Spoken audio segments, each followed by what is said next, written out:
रमज़ान के महीने में आम दिनों के मुकाबले में मस्जिदों में बच्चे ज़्यादा आते हैं, मस्जिदों में बच्चे ज़्यादा आते हैं। आम दिनों में उतने बच्चे मस्जिद में दिखाई नहीं देते, लेकिन रमज़ान के महीने में आते हैं। अफसोस ये है, रमज़ान के महीने में बच्चे आते हैं, उन्हें मालूम नहीं होता मस्जिद का अदब क्या है, कैसे रहना चाहिए। वज़ू बनाने के लिए नल खोल देते हैं, पानी जाते रहता है। वो जानबूझकर गलती नहीं करते, जानबूझकर शरारत नहीं करते, वो मासूम है, उन्हें गलती क्या गुनाह क्या मालूम नहीं होता है। इस वास्ते वो हमें देखकर सीखना चाहते हैं, हमें देखकर सीखना चाहते हैं। हम रकात बांधकर खड़े हो गए, उनको मालूम ही नहीं रकात क्या चीज़ है, रुकू क्या चीज़ है, सजदा क्या चीज़ है, हमारी नकल करना चाहते हैं। ये बेहतरीन मौका है हमारे बच्चों की तरबियत का। रमज़ान के महीने में मस्जिद में बच्चे आएँ, आने दो, अपने बच्चों को लाओ। 5 साल से बड़ी उम्र के जितने भी बच्चे हैं उन बच्चों को एहतमाम से लाओ, मोहब्बत से पेश आओ। कोई नमाजी किसी बच्चे के साथ बदतमीज़ी ना करे। नल खोल दिया, डांट रहे, ए नल बंद करो, तुम पीछे जाओ, यहाँ खड़े हो गए, गिरेबान पकड़ के खींच रहे। एक ऑडियो किसी बंदे ने डाला, बच्चा सफ़ में नमाज में सजदे में है, सजदे में है, और एक बैल किस्म का इंसान आकर लात मारकर बच्चे को हटा रहा है, पैर मारकर बच्चे को सजदे की हालत में हटाकर खुद नमाज में खड़े हो रहा है। मैंने वो वीडियो देखा तो मन करा अगर वो बंदा मिल जाए तो 4-5 जूते उसे सड़क पर मारना चाहिए। इतनी अक्ल नहीं है कि बच्चा मासूम है, तेरे से पहले आकर सब में वो सजदे में पड़ा हुआ है और तू बैल किस्म का बाजार में चरता हुआ जानवर और उस बच्चे को आकर लात मार रहा है।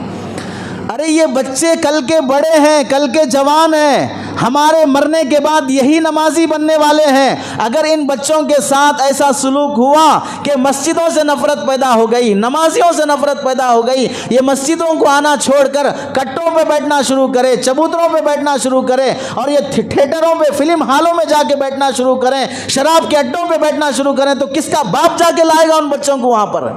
माएँ तड़पती रह जाती हैं कि बच्चा आवारा हो गया, उसे कौन सुधारेगा। एक माहौल और मौसम है बच्चों के सुधरने का।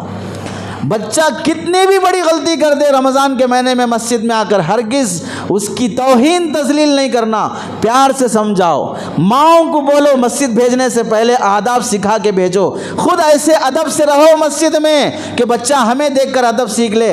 हम 40 साल 30 साल 50 साल के होकर जानवरों की तरह मस्जिदों में लड़ रहे हैं, तो बच्चा नहीं लड़ेगा मस्जिद में।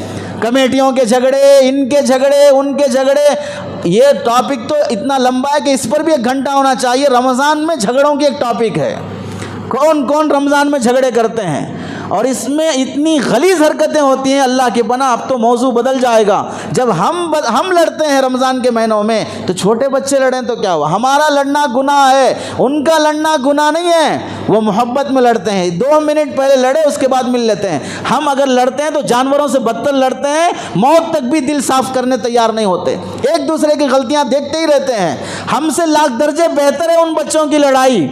इस वास्ते बच्चे कुछ भी हरकत करें, अल्लाह के नबी अलैहिस्सलाम मस्जिद नबवी में नमाज पढ़ा रहे हैं, बच्चे पीछे खड़े हुए हैं। छोटा दूध पीता बच्चा भी लाया जाता था नबी के ज़माने में। औरतें नमाज पढ़ने के लिए नबी के ज़माने में आती थी, नमाज में खड़ी हैं, फजर की नमाज है, इमाम साहब 40 आयतें 60 आयतें नमाज में पढ़ना है। बच्चे की रोने की आवाज़ आई पीछे से, सरकार दो आलम सल्लल्लाहु अलैहि वसल्लम ने 40 आयतें जहाँ पढ़ना है वहाँ पर इन्ना आतैना कल कौसर 3 आयतें पढ़ के रुकू में जा रहे हैं।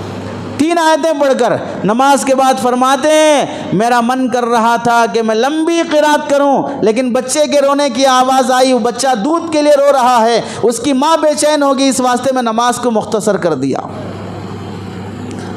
अल्लाह के नबी के ज़माने में नबी नमाज पढ़ा रहे हैं, हसन हुसैन नमाज के लिए आकर सजदे में हैं तो ऊपर अल्लाह के नबी के पीठ पे बैठ गए। सजदा लंबा हो गया, सहाबा इतनी देर सजदा, एक सहाबी उठ के देखे अल्लाह के नबी हैं या इंतकाल हो गए, इतना लंबा सजदा हुआ। देखे पीठ पर बच्चा बैठा हुआ है, आगे बढ़कर बच्चे को हटा दिए। अल्लाह के नबी सजदे से उठे, दोबारा सजदे में जब गए, बच्चा फिर बैठने जाने लगा तो ये सहाबी उसे हाथ से रोकना चाह रहे थे। अल्लाह के नबी अलैहिस्सलाम ने हाथ से इशारा किया, न रोको, उसे बैठने दो। कहाँ? नबी के ऊपर मस्जिद में नमाज की हालत में सजदे में बैठने जा रहा बच्चा। कितना बर्दाश्त किया अल्लाह के नबी अलैहिस्सलाम ने बच्चों को। इस वास्ते रमज़ान के महीने में किसी बच्चे का गिरेबान पकड़ के खींचना, पीछे कर देना, डांट देना, प्यार मोहब्बत से बाजू खड़ा कर लो। हमारे अमल से मस्जिदों से मोहब्बत पैदा करो। कल हम इतनी खिदमत नहीं करते जितना ये बच्चे करते हैं। इफ्तार के लिए देख लो, मस्जिदों में इफ्तार का इंतज़ाम होता है, पाकी सफाई करना है, मुअज्जिन का साथ देने वाले बड़े लोग होते हैं या छोटे बच्चे होते हैं? पाकी सफाई में साथ देने वाले बड़े लोग होते हैं, छोटे बच्चे होते हैं? होना तो ये चाहिए कमेटियों की तरफ से, जिम्मेदारों की तरफ से, आने वाले बच्चे जो पाबंदी से आते हैं उनको नोट किया जाए, नोटिस किया जाए कौन सा बच्चा पूरे रमज़ान पाबंदी से फजर में आया, मगरिब में आया, तरावी में आया और सफाई में हिस्सा लिया। शबे कदर के मौके पर, ताक़रातों के मौके पर ऐसे बच्चों को आगे बुलाकर उनकी शाल पोशी हो, उनकी गुल पोशी हो, उनको हदिया दिया जाए कि ये बच्चा पूरा रमज़ान मस्जिद की खिदमत किया है, ये बच्चा पूरा रमज़ान मस्जिद की सफाई किया है। फिर देखो उस बच्चे के दिल में मस्जिद की कैसी मोहब्बत पैदा होगी, नमाजियों की कैसी मोहब्बत पैदा होगी। आज हमारी गिरी हुई हरकतों की वजह से नमाजियों से, मस्जिद से बच्चे नफरत करने वाले बन गए। स्कूल में देखो 3 साल से, बेबी केयर में देखो 1.5 साल से माई रखकर, आया रखकर, नौकर रखकर तुम्हारे घर के बच्चों को हम 4-4 घंटे, 6-6 घंटे हम पालेंगे, हम सफाई करेंगे, हम हिफाजत करेंगे। इस वास्ते स्कूलों में 3 साल से भी बच्चे भरे हुए होते हैं और मस्जिदों में बच्चे खाली होते हैं।